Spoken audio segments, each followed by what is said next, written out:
artist, welcome back sa aking channel. Ito si Chris Alan. Ngayong araw, papanoorin natin yung performances sa The Clash, sa unang gabi ng The Clash, at papanoorin natin yung isa sa dalawang battle na nangyari sa unang unang battle na naganap sa The Clash. And disclaimer lang, hindi ako gagamit ng video dito sa reaction video ko. So manonood ako ng video pero wala akong i-insert dito na video because baka i-block tayo ng GMA. Because this is in the past, ang daming binablock. Maraming pininak na yung GMA sa akin. So I hope sana pagbigyan ako ng GMA na gamitin ang videos nila. Okay lang na hindi ma-monetize, but huwag lang ako i-block, di ba? So as of now, audio magre-renate nyo, pero yung video mapapanood ko siya at magre-react ako, and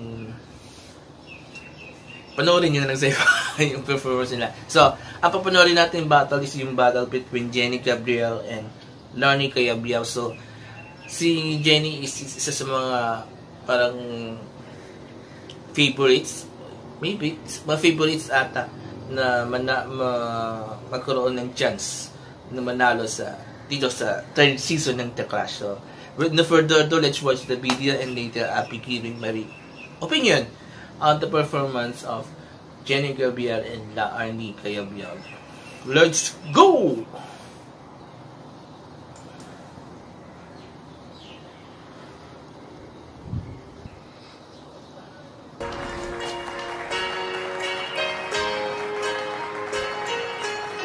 Jenny Gabriel.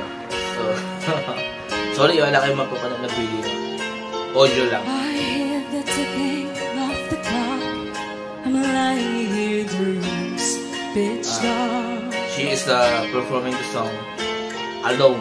I wonder where you are tonight. No answer on the telephone. And the night goes by so very slow. Oh, I hope that won't end though alone. Baka malakas boses nito, baka. Jenny Gabriel.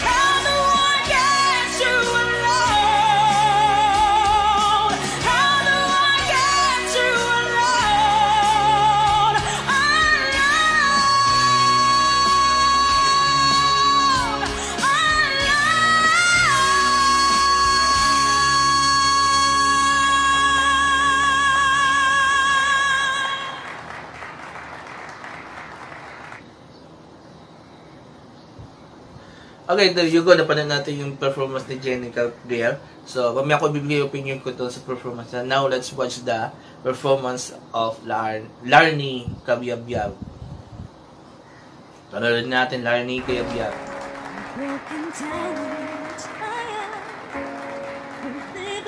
So, Larnie Cayabyab is performing the song Rise Up. You can find the fighter, but I see it in you, so we gon' walk it out.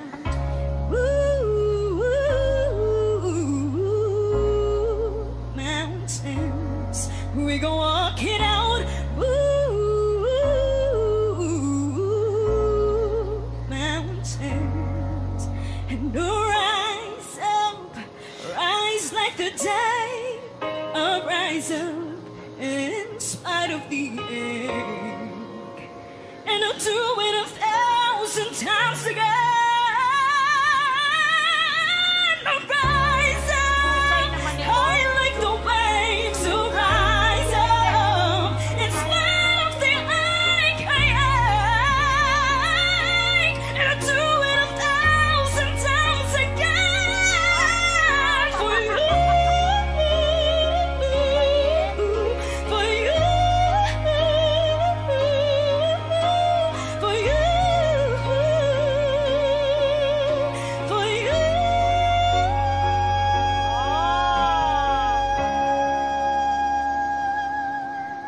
Wow!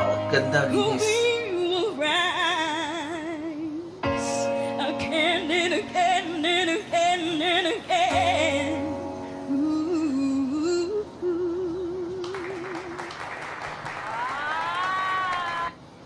Okay, there you go. Napanood natin yung performance ng dalawa, si Jenny Gabriel sa Larnie Kayab-Yab. So, pag-compare na natin, din ko na pag-isa-isahin pa. Yung kay Jenny Gabriel, maganda yung boses niya and strong, powerful. Pero napansin ko lang sa parting birit niya, parang may, correct me if I'm wrong, parang may parting parang sinisigaw na niya. For me, para sa akin lang. It sounds like my part to na sinisigaw na niya yun. Di ba sabi nila, ang pagbirit hindi yan sinisigaw, it's kailangan boses pa rin yun. So, sa kanya, meron ako narinig na parang sigaw na. Hindi na siya birit. And, yun ang naking, I can say na, reason kung bakit, weak ang performance niya. Hindi naman siya weak, pero less day sa kay Lani. And kay Lani naman, may napansin naman ako to sa start ng kanta niya na weak yung pag-umpisa niya, parang nag-struggle siya ng kaunti. Hindi naman totally struggle, pero parang struggle siya. Pero yung papunta na siya, yun, habang galaw yung pagkanta niya and up to the point na yun, nagbibirit na siya. Ang linis yung pagbirit niya. Ang ganda. Masarap pakinggan sa tenga. And isa pa yung nagustuhan ko yung parte is yung parang, I don't know kung whistle pa yung tawag nila to. Hindi ko alam kasi yung parateng huli na ang sarap pakinggan, ang linis na alam mong suwabe yung pagkakagawa. So, kung yung between to Jenny and Larnie, I can say na Larnie performed well than Jenny kung ikukumpara ko yung parteng nagbirit sila. Kasi both are powerful voices. Both have powerful voices. Both are very strong. Pero to sa pagbirit, like I've said, itong kay Jenny, parang narinig kong nagsumigaw siya.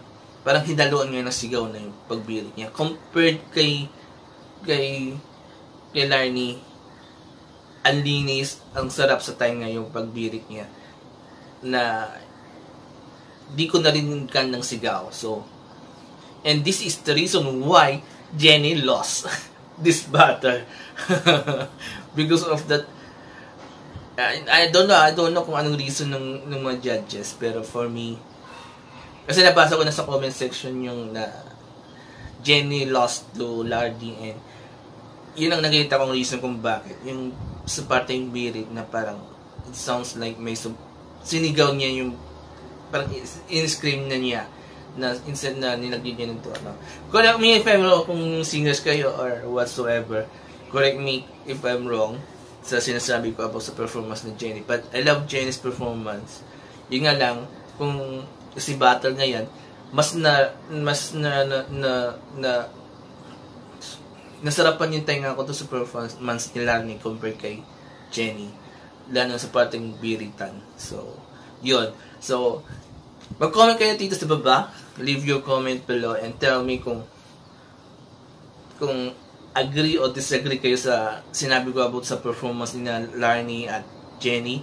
And I'm willing to read that and reply kung kailangan. And so, yun. So, that is the first one of the two battle performance that night. Last night ng The Clash. And well, I was not able to watch the live streaming ng show, but still I'm very happy that The Clash is back on its third season, and I hope sana naging successful to, lalo pat maraming humahanga dito sa show na to. Nakakaroon na ng maraming following from the fans, so I hope na tuloy-tuloy more magandang performance from the singers, mga upcoming